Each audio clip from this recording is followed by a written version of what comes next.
What's up, folks? I am Jamie Bedingfield. You are listening to my podcast, Too Many Words. Welcome. You rock for tuning in. And if you aren't already, you can subscribe to the show on iTunes and add on Stitcher and Google Play so you don't miss an episode. You can also go to patreon.com/too many words and pledge your support to gain access to exclusive goodies and get to listen to weekly episodes earlier than everyone else. How is your week treating you so far? Mine is definitely looking better than last week. I'm getting over the flu, and I'm in that place where I keep jumping from I'm totally killing this project, I'm rocking it, I have all the sight, to crap, this book is going to destroy me. So, things are right on track. YA author Jamie Questel joins me in a wonderful talk this week. And my apologies if I'm not pronouncing your last name right, Jamie. I will blame my Jersey vowels that sneak through, despite my 11 years living in Seattle. But Jamie was an absolute delight to chat with. I hope to have her on again, and we could have given you a 3-hour show. Lots of fun. And her fantastic and unique release, By a Charm and a Curse, hit shelves February 6th. I was one of the lucky ones that got to read it early, and I really can't say enough good things about this book. Dual first-person perspectives that are just awesome, and her characters are deep and complicated, and it all takes place in a charmed and cursed carnival. So definitely pick it up and let me know what you think. Twitter at me Bedingfield and at Too Many Words Pod is the best place to do that. After these notes, I'll be talking to Jamie. I've had so much fun reading your new release. Oh, that makes me. It doesn't get old, really. I know it sounds silly to say thank you over and over, but it really doesn't get old. So thank you. Oh, I loved it. You got me right in the beginning, and you kept surprising me, which I feel like I pride myself on, that it's hard to surprise me because I live in the whole story arc world. I write stories, so I feel like I can figure stuff out, and I like to put that hat on and be like, oh yeah, I saw it coming. You kept throwing surprises at me, and I loved it. You kept me on my seat. Oh, good. I love to hear that. That's so exciting, especially considering I live with a person who likes to say, oh, I saw it coming with everything that we watch or read or do. So that particularly makes me really happy. Yeah, no, I'm one of those people. And I feel I'm like an annoying person to watch movies with, because I'll just be like, oh, he did it. And they're like, come on. And then I'll be right. And they're like, well, you ruined it. I'm like, I'm sorry. Not really. I feel like it's all in the delivery. As long as you're not snotty about it, then it's totally okay. I love Ben. Yay. That, again, it just makes me so happy. I decided I wanted to write a complete, cinnamon roll of a person, and that was Ben. And I hope he came out okay. No, well, I really enjoyed, the break from the brooding bad boy. Yeah, no, I did not want to do that. So I had written this horrible YA before that definitely had the brooding bad boy. Like I followed the Twitter account Brooding YA Hero, and the cringe-worthy moments I have while following that account are too many to keep track of, because I feel like she's read that horrible YA manuscript I wrote and she's using it for fodder. But yes, so no, Ben is definitely not the broody, typical YA hero. I trusted him with Emma, who I really grew to care about. And it was just, I really enjoyed that part of it, because there's so much going on for Emma that it was really nice for her to have Ben. Right. And that was something I was going for. I wanted someone who didn't have ulterior motives, who wasn't going to like throw a curveball at her. No, I wanted to have someone that would be good for her in that sense. You have so many dynamics, so many characters. Was Ben one of the original characters, or did you kind of find him inside the carnival? So Ben was one of the original characters, both he and Emma. And I would have to say, I feel Emma went through some changes. She used to be a lot pricklier. I love a prickly girl heroine, but Me my too. editor kind of pulled me back a little, which in the end I think was a good call. But Ben was kind of always the way he is. Um, and again, I just kind of wanted someone who was practical and who was caring and who was empathetic and kind of saw things more than just around himself, who kind of saw the bigger picture, more so than, I'm not saying people can't be like that, but maybe a little more so than your average person. The funny thing is, though, he used to be named something else, and I think it's kind of funny. His name was Alan, because I wrote this during NaNoWriMo, and if you've ever done NaNoWriMo, you're going so fast that you're just throwing anything on the page that sticks so you can fix it later.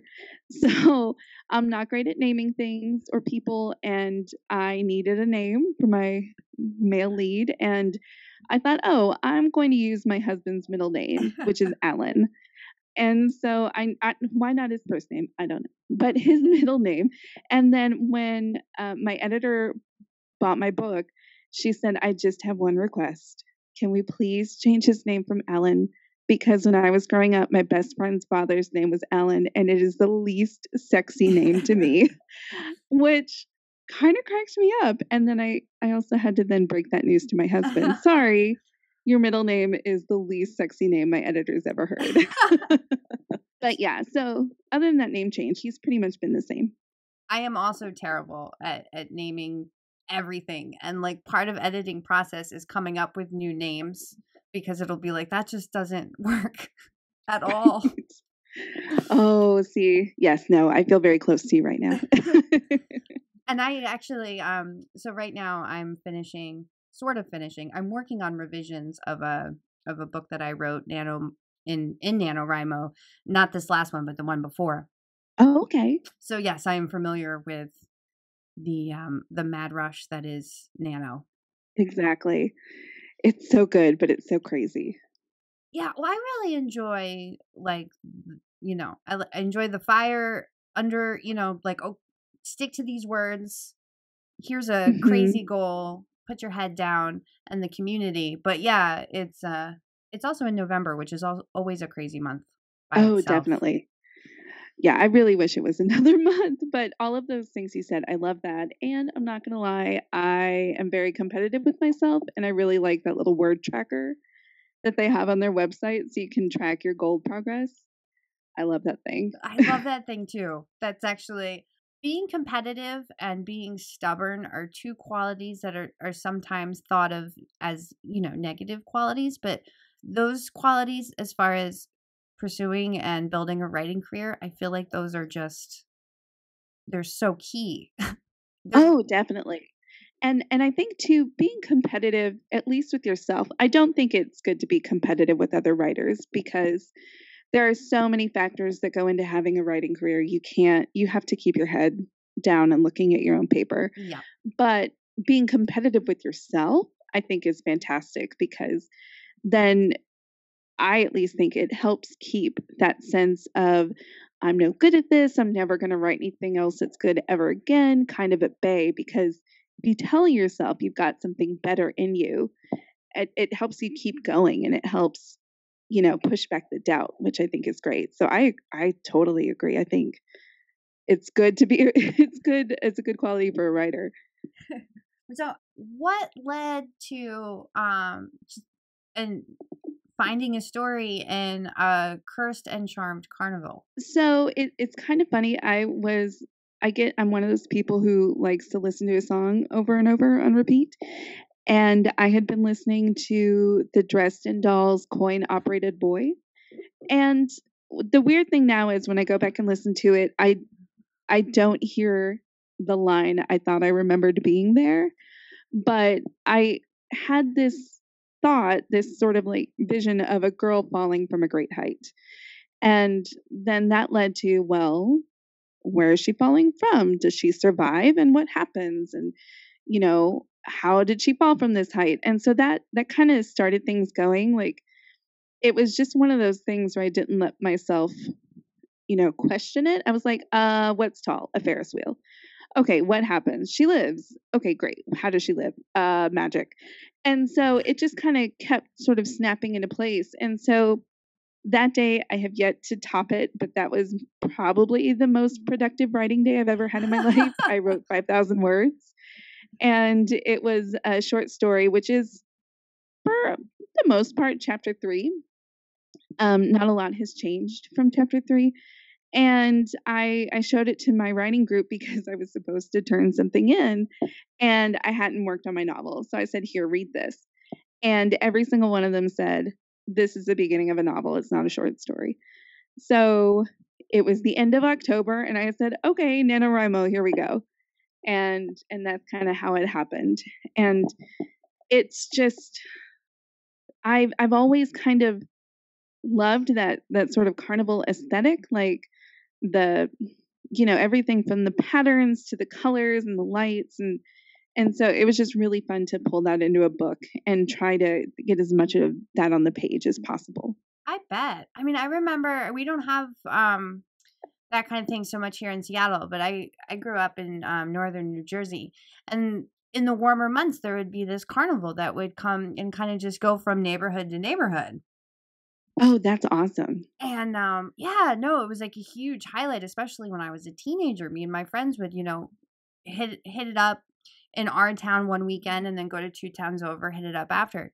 And Oh, that sounds like fun. oh, it was so fun. And it was the same like carnival group over these, few years. And I just remember like it was, magical because I was there with my friends and there was all these lights and there's rides, but there was always like this, there was this eeriness there that like, I thought of that carnival that I used to go to when I was reading your book. I haven't thought about that carnival in a while. But I just, I bet it was fun to just like get into the people that actually work the carnival. Oh, it was a lot of fun. And, some of it too. So I used to work at a bookstore in a mall, and it wasn't the best mall in town. And so it also wasn't very busy. And a carnival used to come, every 4 or 5 months and set up on an empty stretch of the parking lot.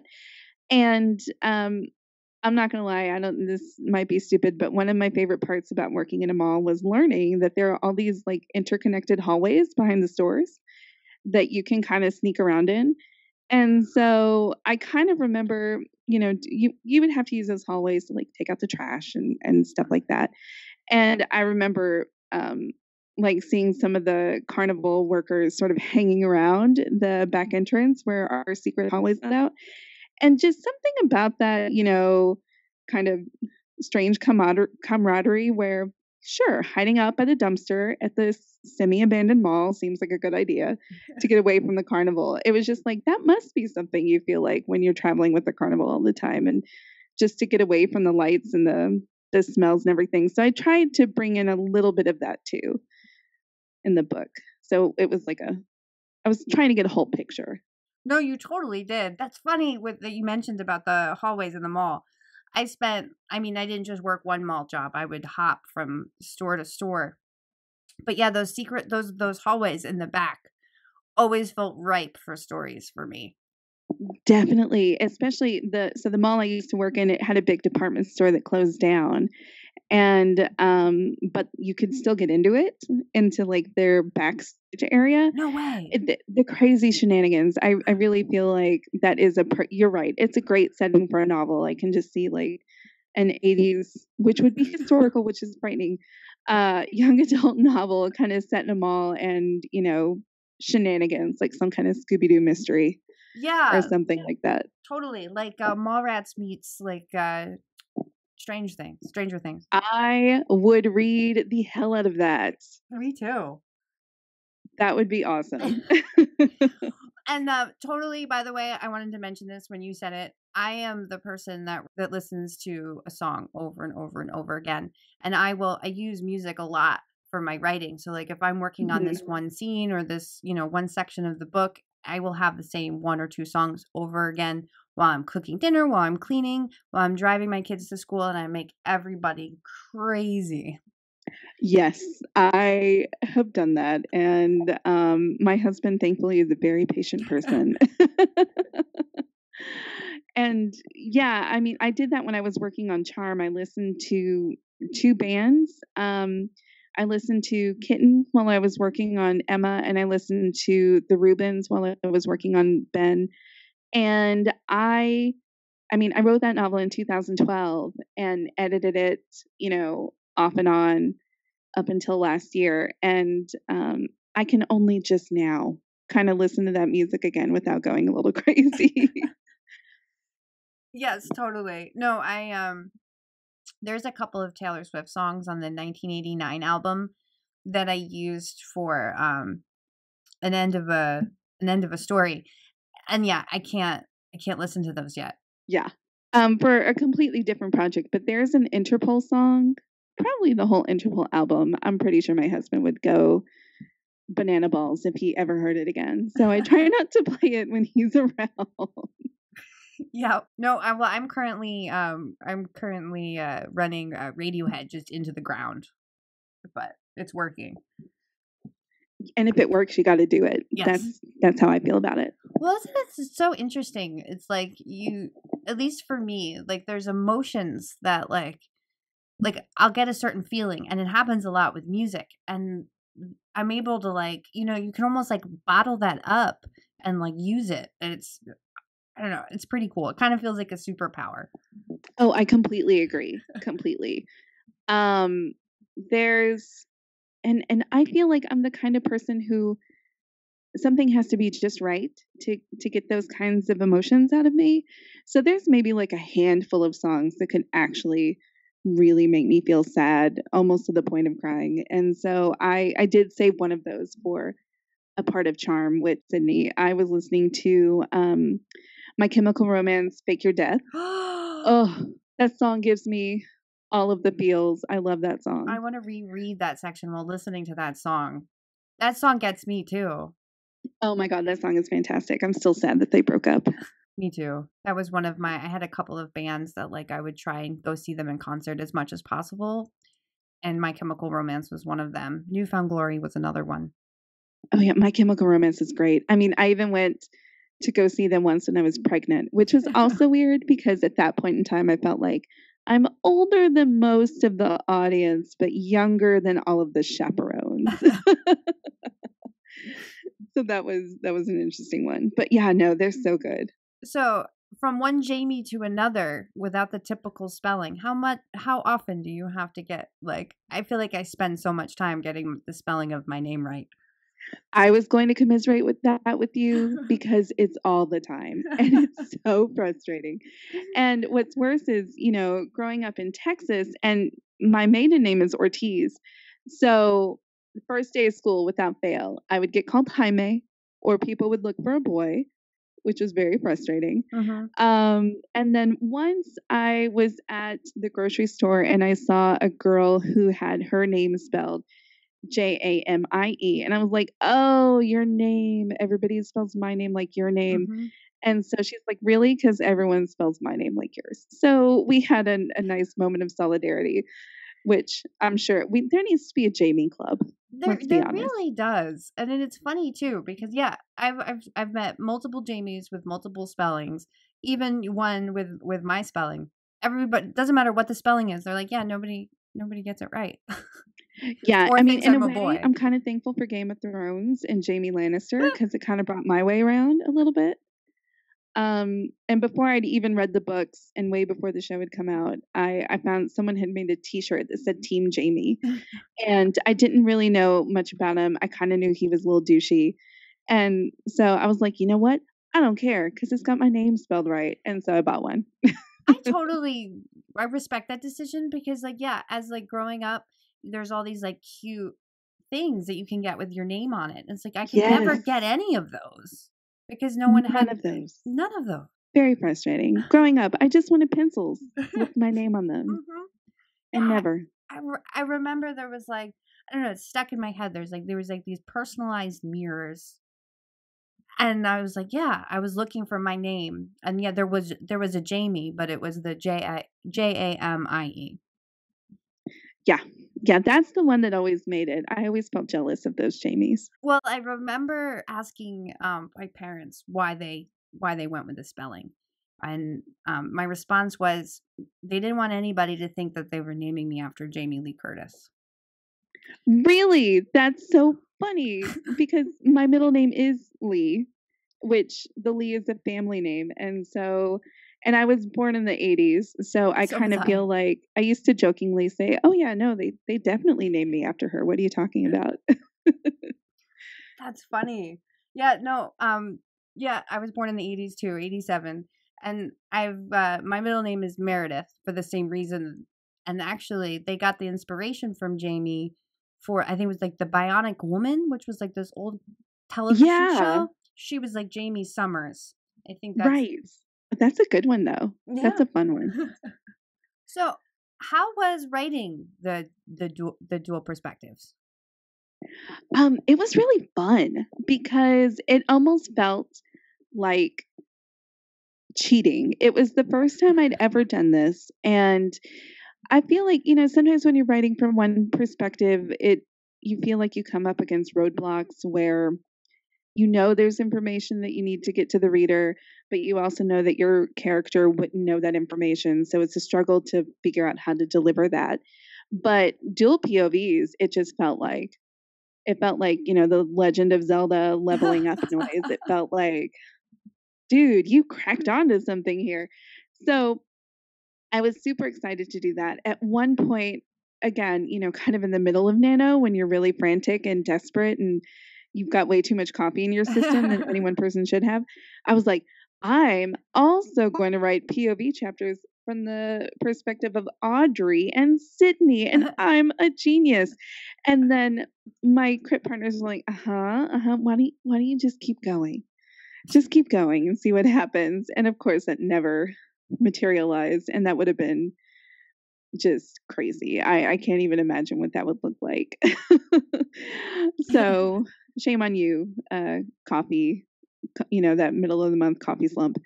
But it was great. And it was also kind of fun figuring out what they sounded like and also kind of how they think, because that reflects on how they react. I feel like it made me get to know them better because I had to think about how they've lived their lives up until this point and how that informs their decision making.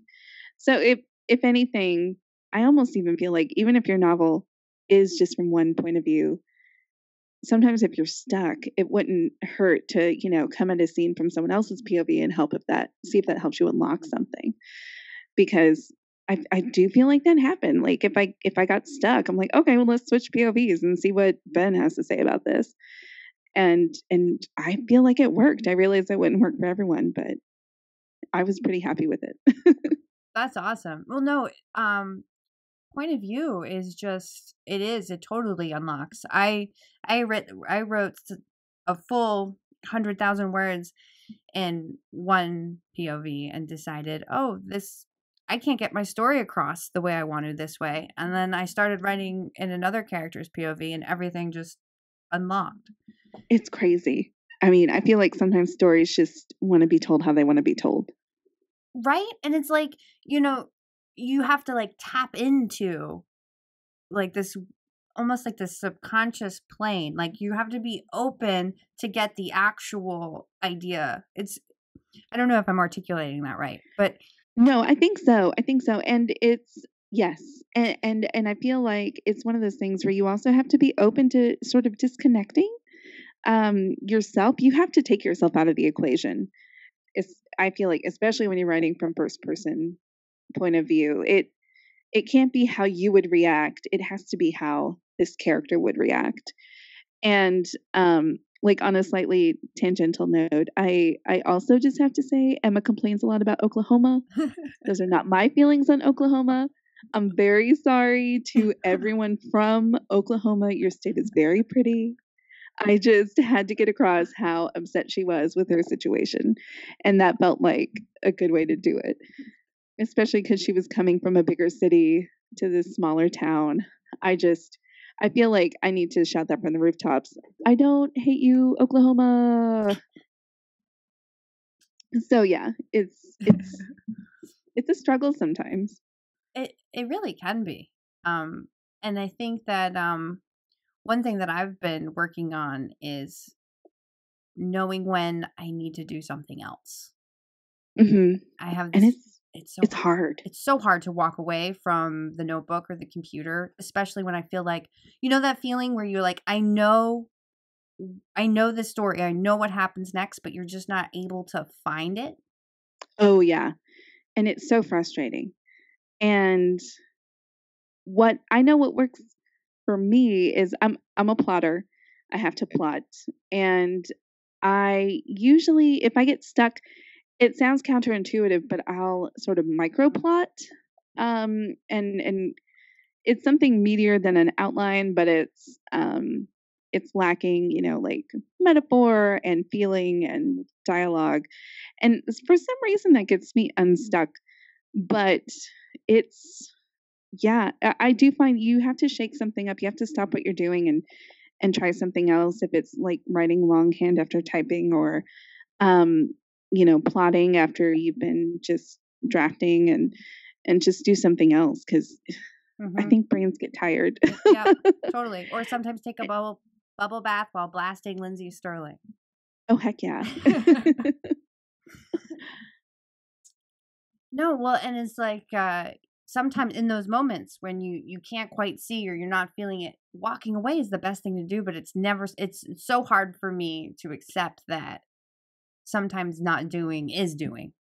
Oh yeah. And yeah, I feel like there's so much that's been said about, always move forward, and you can't revise a blank page. And that's true. That is 100% true.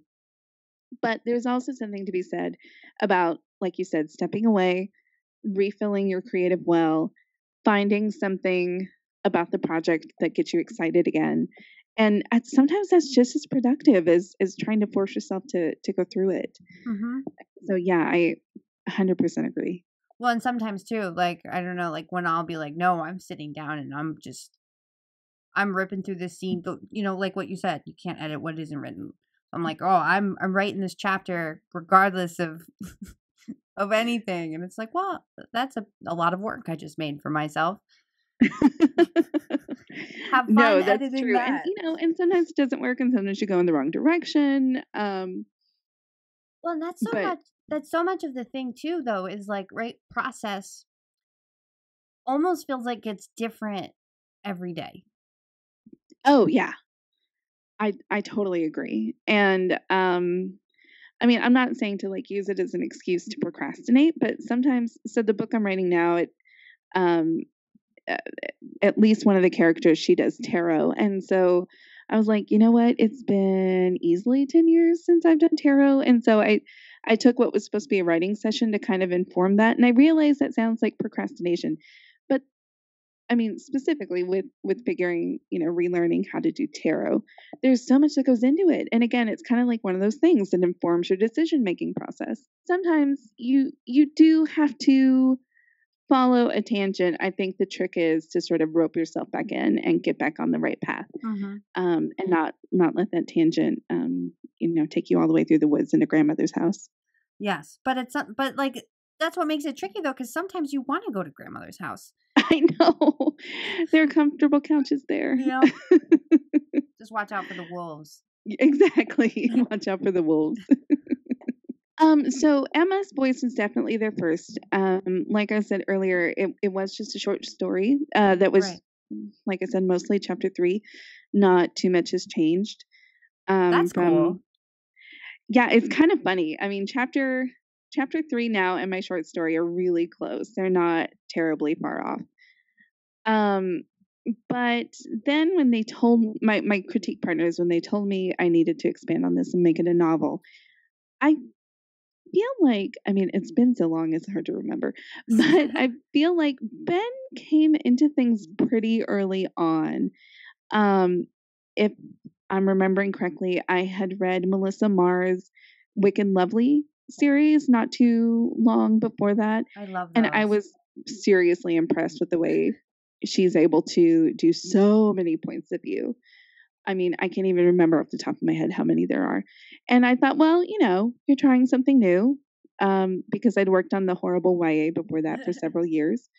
So let's just totally shake it up and do multiple POVs and just see what happens. So, but then as soon as I started to write him, it felt very natural. It felt like, oh yeah, no, he's supposed to be here. So, and it was fun too to get inside the head of the love interest and see how he observes Emma and vice versa, because I hadn't done that before. It was a lot of fun. Well, it's really cool too because like you have these different perspectives in the same world and you're really able it feels like it's like the different voices acts like a tool to just deepen the world. Oh, and yay, because that's exactly what I wanted. I really liked the idea of having something that is shiny and pretty on the outside, but also has, the rotten core, the apple from Snow White, and how to get that across. It just felt like the natural thing to do was show someone who's disillusioned with the whole carnival setting. I mean, most people, I know I, for one, would love being in an environment where I couldn't hurt myself because it feels like I do that constantly.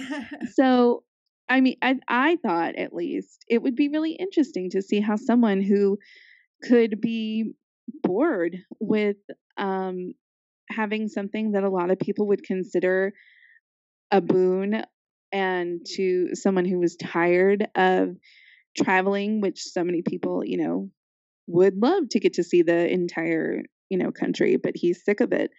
And yeah, it just felt like it made the story more than just one dimension, which is just Emma getting used to being in the carnival. Because I mean, I feel like the book could have probably been written that way and it would have been really different. I feel like Ben sort of rounds it out and gives it more depth. He totally does. No, I love that. And I love um without spoilers, I love how going from Ben and Emma as the story progressed, I felt like it really increased tension and I just couldn't get through it fast enough. I was just like, okay, what happens next? What happens next? Again, thank you. I just, because people, authors who can create tension like that, cough, Lee Bardugo cough. I admire that so much and I love that. So thank you, one. But yeah, no, tension, I mean, that's what keeps you turning the pages. Mm-hmm. And so it was really important to have something. I mean, again, while I think this story could have been told just from Emma's point of view, I also think it could have gotten really boring really fast just from Emma's point of view, because not to say that I don't think she's interesting or that I don't think, definitely not to say that I think that you need a male perspective to sort of liven this story up, but I feel like there's a lot that's sort of already out there and done very well that follows that mold of, the person is sort of drawn into this trap and how do they get out. So I kind of felt like throwing Ben in there mixed it up a little bit, because he's not cursed like Emma, but he's definitely in his own trap trying to get out. Yes. No, I really like that. I like that a lot. And I like that, like, again, like I said before, I really like that I could trust Ben, especially as, you have Emma in this just totally new environment and you have, he feels like an anchor in a way, like this home base, but he's also not comfortable there. He's ready for a change. And I really like, you have those characters that are in like a small town or, anywhere, and they want to be anywhere but here. I mean, I was one of those kids, the anywhere but here girl. Yeah. I found it really interesting that, Ben was like that, but he was, used to traveling. I really like that a lot. Because he was everywhere, but it still wasn't where he wanted to be. And I love that. Right. No, and I definitely think, I mean, not to say that there isn't something for traveling and seeing the country or seeing the world, and getting out there and experiencing all those things, I do feel like there are some people who just need to have their roots and they need to um, be focused and be settled. And Ben is definitely that person. Is there something that sticks in your mind as like a really challenging aspect of writing the book? So yes.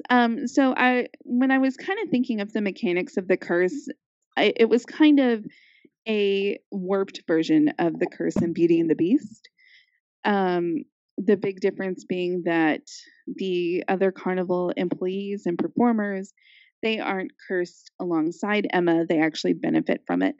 But whereas Beauty and the Beast, it has Gaston and it has the angry villagers. I had a really hard time figuring out basically the Morettis. I had a hard time figuring out where they were coming from for a really long time, because in my mind, I'm like, I don't know. I feel like the curse is pretty shitty all on its own.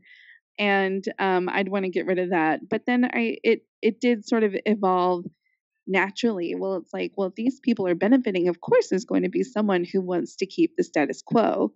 So the Morettis, it took a while for them to resolve themselves and for their goals and intentions to become clear. And even then, even once I knew what they were going to want to do, it kind of became hard to get that on the page.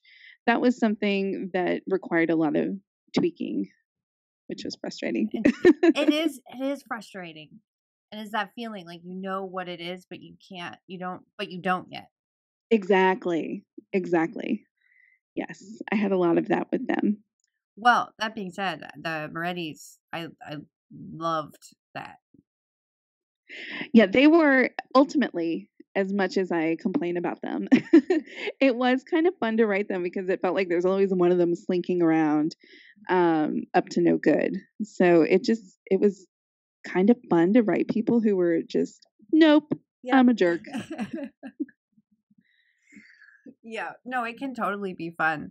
The first book I ever wrote, the protagonist was the most unlikable person ever, which is why the book is in the drawer. But it can be just it can be nice to just let it loose. Just how can I make this person as despicable as possible? Definitely. I love those characters. I mean, not quite, the total jerk, but Elliot and Margot from The Magicians and the TV show especially. Yes. I love them. I love them to pieces. I do too. Don't let anything happen to them, television show, because I would be very upset. Me too.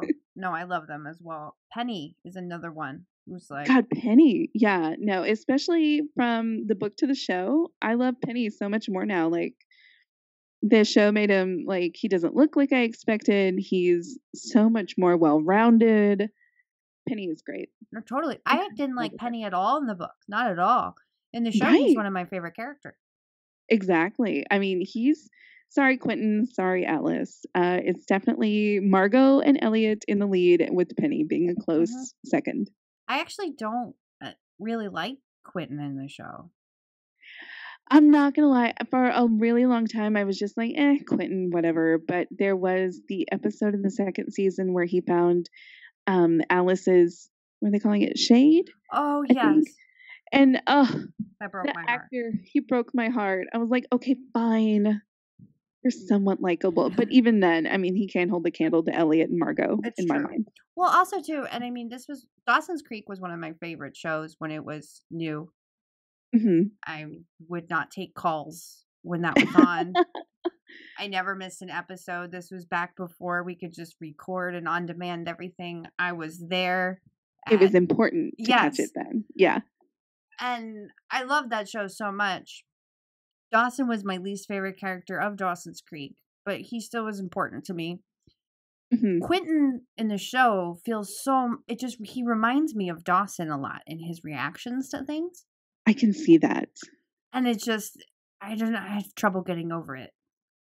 Yeah, it's like you want to take him around back and, slap him a little bit. Yeah. And maybe then he'd be all right. But nobody has taken him around back to slap him a little bit. I think Penny would like to. Right. Penny would love to. I would pay $5 to watch that. Yes, me too. No, I love that show though. Yeah, no, it's great. I'm really enjoying it. I'm kind of bummed I can't watch season 3 like as it's happening. So Oh I'm hoping, man. I'm hoping to binge it like as soon as it becomes available somewhere. I was doing that with 100 for a while. I mean, we have cable right now, but we weren't. So I was just waiting for 100 to hit Netflix so I could just do only that on the weekend. Right, exactly. Yeah. No, I feel you. Well, Jamie, can you tell everybody where they can find you on Twitter and your site and all that? Sure. So I tried to make things very easy. It's my first name and my last name all together for my Twitter handle, for my Instagram handle, and throwit.com on the end, and that's my website. But yeah, that's mostly where you can find me, especially if you want pictures of my dogs and cat. Go to Instagram. They're all over it. Yep, my Instagram too is mostly dogs. Well, I mean, I've got very photogenic dogs and I've got a cat with resting bitch face. So how do you not take pictures of that all the time? I just don't know. Totally. No, I have a long-haired, fairly large cat, and he's like his fur, the way it puffs out, you can very easily just kind of like fluff it out, and he kind of looks like a grinning Cheshire. I mean, I'm exaggerating here, but that's where my mind goes. Yeah, I've got a Persian who she's one of those rare to me most Persians look sad. She just looks bitchy. She is judging you and everything you do all the time. I love that. Yeah, my cat judges me. It's okay though. My dogs think I'm like the moon, so it all evens out. Exactly. It balances out. That's why I think it's good to be a bipedal household. Mm-hmm. So your cats can disdain you and your dogs can love you. Exactly. And then, you have some levity when you're at home working all day and you can just kind of tune into your animals. I think about that. Like I would, after a writing session, if I didn't have like a dog to pet, I would probably be a little crazier than I am already. Oh my goodness. I work in an office and I am not going to lie. I have thought many a time about how I could sneak my dog into the office. Once I saw pictures of Carrie Fisher and her therapy dog, I was like, oh, I have anxiety. Can I get a note from my doctor? Can I bring Charlie into work? Because that would be awesome. But I haven't. I can't lie. Well, no, that's funny that you mentioned that because I also have anxiety. And I was actually looking into that because I was like, yeah, therapy dog. But Rottweilers don't qualify. Oh, yeah, that's a bummer, and they're wrong. I know. No, I feel bad for Rottweiler's reputation, but they're great dogs. They're wonderful dogs. My brother-in-law had 2 Rottweilers, best dogs ever. Loved them. He's so smart, it's crazy. Like he outsmarts me, and it's. Oh, they're incredibly smart. My brother-in-law had trained his dog so that if his wife tugged on her ear, then the dog would go crazy, bark, bark, bark. And so she could use that if she was ever walking him alone, and it was maybe someone kind of sketchy on the street or if someone she didn't know came to the door. And of course you're going to run away when a 140-pound Rottweiler is barking his head off at you. And I thought that was genius. I can't believe I never thought of that. I love that command. Isn't that great? Mm-hmm. It was so, and plus, you can make it look so natural, like you're just tugging on your ear. Yeah, that's awesome. Yeah, I thought that was super smart. Yeah.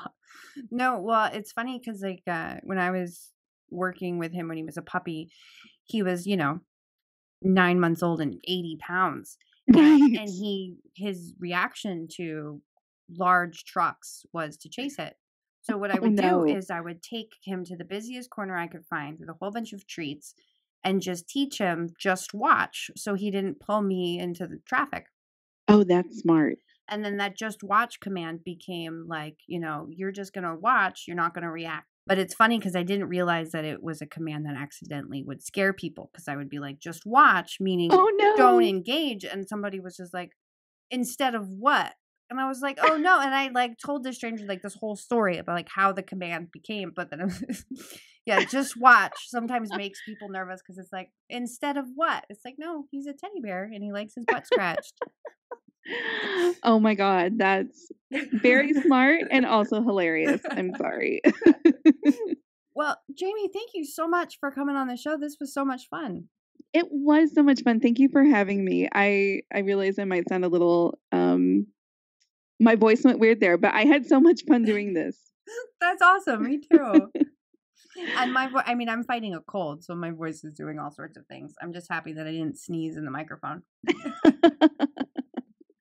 My voice does crazy things all on its own. Hey, no, well, you're in good company because, like, I edit myself and I'll hear myself get excited with what I'm talking about, and it just cracks away.